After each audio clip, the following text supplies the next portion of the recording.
¿Quiénes pueden comprar, vender y arrendar propiedades por Internet? ¿Es necesario pertenecer a alguna asociación, a algún registro? ¿Hay que estar certificado? ¿Hay que ser chileno o pertenecer a alguna etnia específica o tener algún título universitario? ¿Cuáles son los requisitos que se necesitan tener? En este episodio vamos a estar conversando sobre este tema, así que te invito a escuchar este nuevo episodio de Secretos del Dinero por Internet.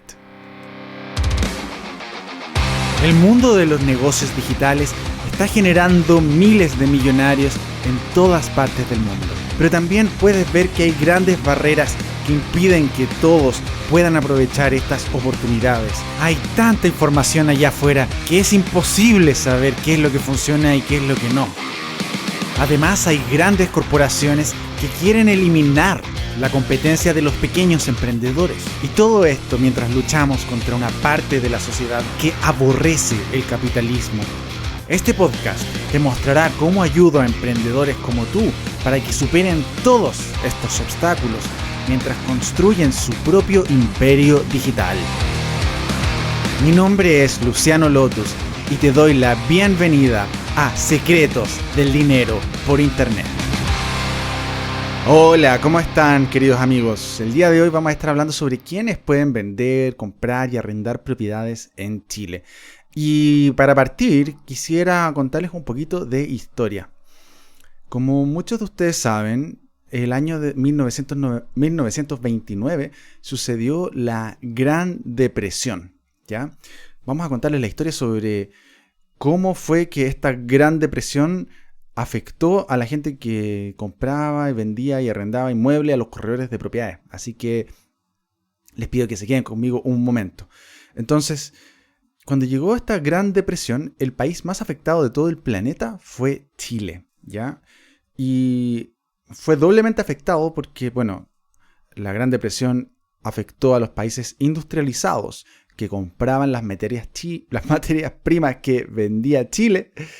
Y por otro lado, también llegó la crisis del salitre, ¿no es cierto? Donde se desarrolló un salitre sintético que llegó a reemplazar al salitre que normalmente se comercializaba, que era el salitre natural, que era una de las principales empresas, de las principales industrias en Chile. Entonces esto empezó a suceder en los años 20, ¿ya? Y durante la época de la Gran Depresión, estamos hablando de 1933, cuando ya empezó a ser afectado el país de Chile, las importaciones norteamericanas de cobre, que era una de las empresas más grandes también en ese momento, unas principales industrias, se alcanzaban los 35 millones de dólares anuales y se redujo a 8 millones de dólares. O sea, estamos hablando que casi que un 25% de lo que estaban consumiendo anteriormente. Entonces, por este motivo, sumado el efecto del salitre más el efecto del cobre, Chile fue fuertemente impactado. Y todo esto en una época de revolución muy fuerte, donde había muchas personas que pensaban que el capitalismo era el culpable del bajo desarrollo de Chile. Entonces lo que hicieron fue que empezaron a aumentar las protestas y el descontento social. Entonces durante los años 30, 40 empezaron a haber muchas protestas y muchas de ellas fueron acalladas con violencia por parte de las fuerzas de orden. Y esto generó mucho descontento social.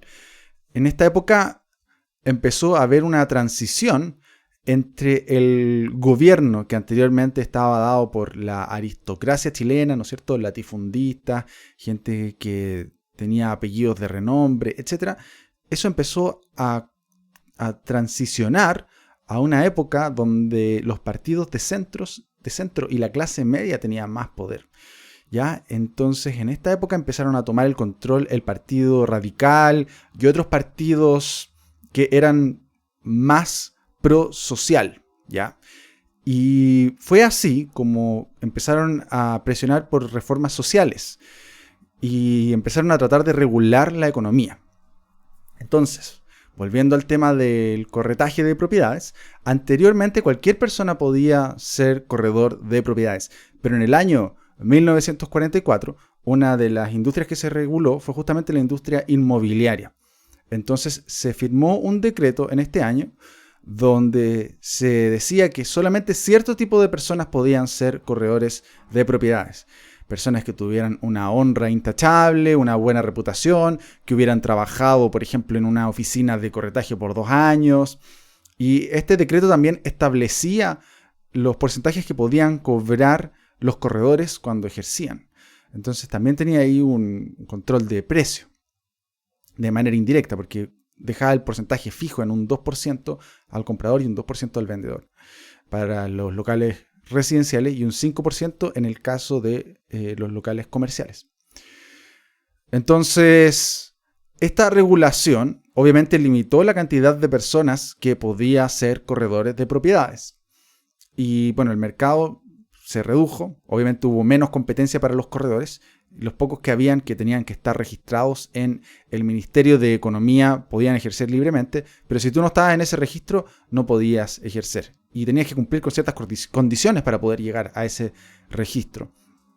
Entonces, bueno, se eliminó una gran parte de la competencia para los corredores de propiedades y esto obviamente genera ineficiencias, ¿no es cierto? Cuando quitamos la competencia se empiezan a formar a veces monopolios o oligopolios o lo que sea. Entonces, cuando hay menos competencia, los mercados son menos eficientes. Hasta que, bueno, esto mismo que pasó en el tema del corretaje de propiedades, también empezó a pasar en otras industrias, donde se empezó a regular los precios de muchos bienes de consumo, etc. Y bueno, incluso hubieron grandes reformas en la minería del cobre, también hubo una reforma agraria, y el Estado se empezó a meter mucho más en lo que es la economía. Hasta que, bueno, llegó un colapso, obviamente, porque habían tantas ineficiencias, tantos problemas, que la inflación empezó a aumentar, llegó a estar como en un 600%. Y bueno, hubo una crisis institucional muy grande. Y bueno, hubo un cambio de gobierno, etc. No es el punto aquí entrar en el tema político, pero sí entrar en cómo los afecta cómo esto afecta a los corredores de propiedades. Entonces, con este cambio de gobierno, pasamos de tener una economía que estaba fuertemente regulada a una economía que estaba más desregulada. Y bueno, obviamente se liberaron los precios. Esto produjo una pequeña crisis, obviamente, ¿no es cierto?, en el año 1982. Porque tuvimos un cambio muy brusco de una economía muy regulada a una economía más desregulada. Entonces, a medida que empezó a pasar el tiempo, bueno, se superó la crisis del año 82 y en el año 1989 los legisladores determinaron derogar el artículo que había sido firmado en el año 1944. Entonces ya dejó de existir este Registro Nacional de Corredores de Propiedades, se dejaron de regular los precios y ahora, desde ese año 1989, cualquier persona hoy en día puede comprar, vender, arrendar propiedades, convertirse en corredor de propiedades, ser agente inmobiliario, ser broker inmobiliario o lo que sea. Así que hoy en día existe libertad de ejercicio, ¿ya? Y bueno, esta es una buena noticia para la economía. ¿Por qué? Porque hay más competencia y cuando hay más competencia, los mercados son más eficientes. Hoy en día, si una persona quiere especializarse en vender propiedades, no sé, por ejemplo, a cierto grupo inmigrante, puede hacerlo. Si cierta persona quiere especializarse en parcelas, puede hacerlo. Y solo necesita estudiar, nadie necesita acreditarte. Ahora, ¿te conviene o no te conviene llegar y lanzarte a la piscina sin saber qué estás haciendo? La realidad es que hay un gran riesgo. Y es que si haces las cosas mal, tú puedes ser demandado por daños y perjuicios. ¿Qué significa esto? Que si tú, por ejemplo, participas en una transacción y el comprador es perjudicado porque, por ejemplo, la propiedad estaba mal inscrita o algo de ese tipo, te pueden demandar ante el CERNAC y vas a tener que, con tu patrimonio, compensar a ese comprador que se vio menoscabado o perjudicado. Así que cuando estamos hablando de compras de casas son muchos millones, así que tienes que tener mucho cuidado. Si no sabes lo que estás haciendo, te expones a demandas y te expones a grandes problemas. Así que aquí la sugerencia es, obviamente capacitarse y saber muy bien lo que uno está haciendo. Como en todo en la vida, ¿ya? Esto es como, no sé, el doctor no llega y opera para aprender, ¿no es cierto? Él estudió muchos años y una vez que ya se dio cuenta de que era lo que funcionaba, ahí recién puede operar. No es llegar y cortar y, disculpa, maté a este paciente, pero aprendí. No, así no funcionan los doctores, ni los pilotos, ni nada de eso. O sea, las profesiones serias, la gente le gusta prepararse para poder tomar acción sabiendo lo que está haciendo. Y bueno, aquí la invitación obviamente es a capacitarse y aprender. En mi opinión, la gente que más se capacita es a la que mejor le va. Y al revés, la gente que no se capacita le va mal. Y por eso muchas veces dicen, está lleno de corredores de propiedades. Sí, es verdad, está lleno, pero el 99% de los corredores de propiedades no tiene idea qué está haciendo. Entonces, en realidad no son competencia. O sea, están ahí. Incluso yo podría decir que soy corredor de propiedades. Ustedes como saben, yo me dedico al marketing inmobiliario. No me defino como corredor de propiedades. Si bien vendemos y compramos muchas propiedades. Pero no es mi especialidad ser corredor de propiedades. Pero muchas personas podrían definirse como corredores de propiedades, incluso yo. Eso significa que la posibilidad de ser corredor está ahí, existe. Ahora, de que efectivamente la gente vaya y venda y sea eficiente en lo que está haciendo y realice transacciones con cierta regularidad, eso no es muy común. O sea, la gran mayoría de los corredores, yo te diría que como el 95%, al menos de los que trabajan con nosotros, venden muy, muy poco, con suerte un par de propiedades al año. Pero hay como un 5% de corredores que son muy, muy activos y muy eficientes. Ellos saben exactamente lo que están haciendo y les va muy, muy bien. Así que, bueno, obviamente tienen cierta información o cierto conocimiento que los demás corredores, punto uno, no tiene y punto dos, no está interesado en obtener, ¿ya? Porque la verdad es que para pertenecer al 5% o al 1% que más destaca en tu industria, tienes que trabajar y tienes que esforzarte. O sea, si quieres pertenecer al 5% de los mejores doctores de Chile, no puedes contentarte con haber salido de la universidad, ¿no es cierto? Si quieres pertenecer al 5% de los mejores tenistas de Chile, no te sirve simplemente jugar los fines de semana con tus amigos. Tienes que practicar día y noche. Tienes que, la verdad, esforzarte mucho. Y lo mismo sucede para todas las industrias, incluida la industria inmobiliaria. Así que quienes más se preparan, quienes más estudian y más saben lo que están haciendo, es finalmente a quienes mejor les va. Esta es una regla de la vida. No es que alguien haya nacido con alguna característica especial para vender o para, no sé, jugar tenis o lo que sea. Sino que simplemente son personas que se dedican con mucha pasión a lo que hacen. Estudian, invierten y finalmente les va muy, muy bien. Así que bueno, yo no sé si es que tú estás hoy en día en una situación en la que has pensado ponerte a vender y comprar y arrendar propiedades, o quizás ya lo estés haciendo, pero independiente de eso, lo que te pido es que lo hagas con ganas. Si lo vas a hacer, tienes que hacerlo con ganas, tienes que hacerlo con mucha energía, con mucho esfuerzo, porque esa es la única manera de que te vaya bien, no solo en el mundo inmobiliario, sino que en cualquier mundo, ¿ya? El planeta está lleno de gente mediocre.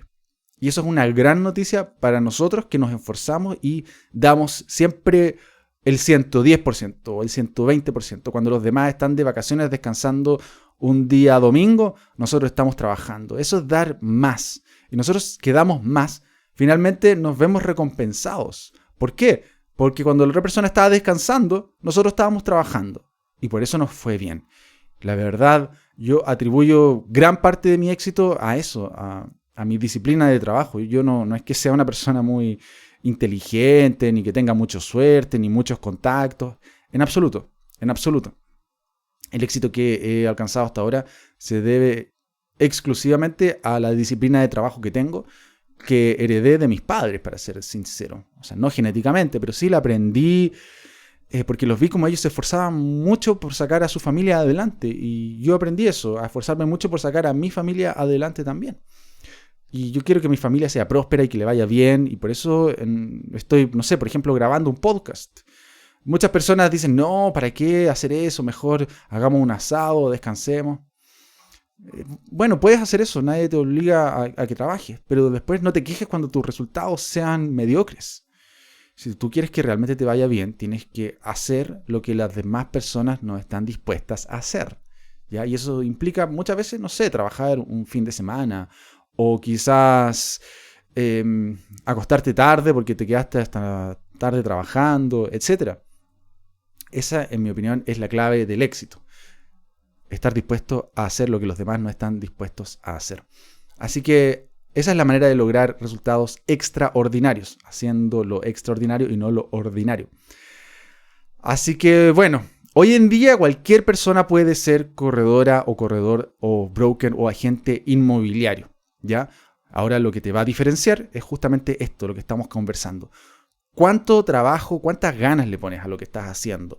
¿Cuánto ñeque, como le dicen? ¿Cuánto tiempo inviertes? ¿Cuánto dinero inviertes en tu propia capacitación? Eso es lo que te va a diferenciar el día de mañana de los otros 99% de corredores que están ahí afuera, que existen, sí, están ahí, pero que no toman acción. Que el fin de semana están, no sé, comiéndose un asado, que terminan de trabajar a las 5 de la tarde y se van a tomar un café o un helado y no contestan el celular. Eso es lo que te va a diferenciar. Cuando tú contestes ese celular, cuando tú trabajes en esos momentos donde nadie más está trabajando, donde nadie más está trabajando. ¿Ya? Así que yo en lo personal les voy a contar que yo soy una persona que me encanta la libertad. Yo creo que la manera en la que funciona hoy en día, que no es perfecta, pero es mucho mejor que la época en la que estaba regulado esto. ¿Ya? ¿Por qué? Porque cuando se regulan los precios y se regulan las actividades económicas, lamentablemente se generan ineficiencias. Yo soy partidario de regular las actividades económicas cuando haya monopolios. Pero en el caso de los corredores de propiedades, es una actividad que está tan diversificada, o sea, son miles de personas que están en una actividad que es imposible coludirse. O sea, ¿cómo te vas a coludir 1000 personas al mismo tiempo? Es súper difícil ponerse de acuerdo. Entonces yo creo que no es necesario regular una actividad que está tan afecta a la libre competencia, ¿ya?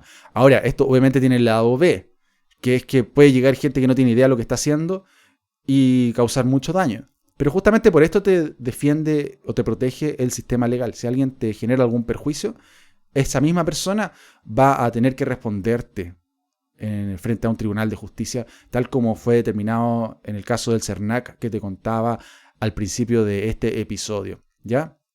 Así que bueno, ahí está la invitación. Si es que tú quizás nunca hayas comprado o vendido propiedades por internet, este es el mejor momento para aprender cómo hacerlo. Estamos en cuarentena, los negocios por internet están empezando a crecer de una manera ya muy exponencial, podríamos llamarlo. Así que este es el mejor momento. Así que yo te invito a que aprendas, te capacites, incluso si es que estás metido en otras industrias. Yo te invito a que veas la industria inmobiliaria porque muchas personas están comprando y vendiendo zapatos por internet, que obviamente están en el derecho de hacerlo, pero cuando tú compras o vendes un zapato que, digamos, no sé, tiene un valor de 20,000 o 30,000 pesos, no sé, $50, te va a quedar con un margen de 10 o $20. ¿Cuántos zapatos tienes que vender para ganar $1,000? 100 pares de zapatos. Y eso ya no es fácil, ¿no es cierto? Vender 100 pares de zapatos es un montón. Pero vendiendo una propiedad puedes ganar, no sé, $5,000 con una sola propiedad. Es mucho más fácil vender una propiedad que vender 100 zapatos, en mi opinión. O 100 pares de zapatos. Así que yo te invito a que hagas esa revisión, que dale un vistazo. ¿Qué es lo que estás vendiendo? ¿Lo que estás vendiendo te deja margen o no te deja margen? Si te deja un margen grande, fantástico. Pero si tienes un margen pequeño y quieres hacer crecer tu negocio, yo te invito a que evalúes la posibilidad de empezar a comercializar productos de alto valor, como por ejemplo bienes inmuebles, ¿ya? Así que bueno, eso es todo por este episodio. Te quedas súper, ultra, mega invitado a la semana de la importación, que va a estar muy buena, donde vamos a estar hablando exactamente sobre este tema, sobre cómo comprar, vender y arrendar propiedades por internet. Esto vas a encontrar toda la información en la página tuexitoinmobiliario.com. Comenzamos el 21 de abril. Así que se viene muy muy buena esta semana. Espero que puedas participar. Inscríbete, es absolutamente gratis, 100% gratis. Y vas a aprender mucho, ¿ya? Así que está abierta la invitación. tuexitoinmobiliario.com. Ponle pausa a este podcast, vas, te inscribes y después vuelves si deseas. Un gran abrazo y gracias por escuchar este episodio de Secretos del Dinero por Internet. Si quieres aprender cómo comprar, vender y arrendar propiedades usando Internet, tengo una gran invitación para ti. Es la Semana Inmobiliaria, donde vamos a estar hablando sobre todas las herramientas de marketing digital inmobiliario que puedes usar para tener éxito. Así que si quieres inscribirte en la Semana Inmobiliaria, simplemente ingresa a tuexitoinmobiliario.com y ahí vas a poder registrarte y participar de este evento. Así que va a estar muy bueno, te espero. Ingresa a tuexitoinmobiliario.com y nos vemos en la Semana Inmobiliaria.